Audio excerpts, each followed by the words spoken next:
We created our first report. Now let's fill it up with some elements. This drop down here gives you all the elements that you can add.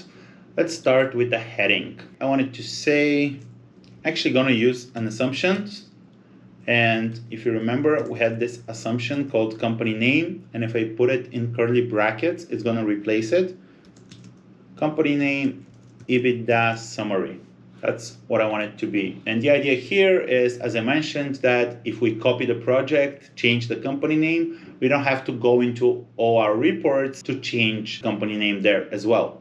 And you can see that now I can launch the report and it shows templates company. And this is actually the company where I'm building the templates for Magnimetrics. Let's go back to edit.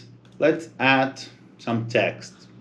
So this is a rich text field that allows you to add text, format it, edit images, and so on.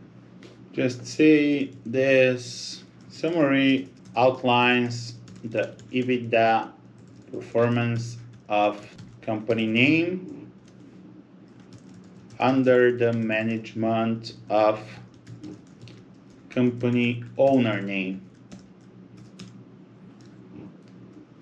Let me go to my other tab, go to assumptions. Yep, it's company owner name and company name. Let's add an image for good measure.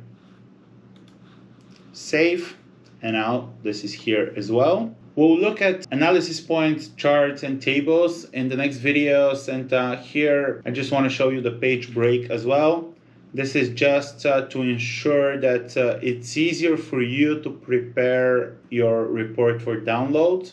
Let's say you're starting a new section, you have a new heading for the section. It makes sense to have this start on a new page. You can also reorder those by dragging them around. You can duplicate them and edit them just to make it faster.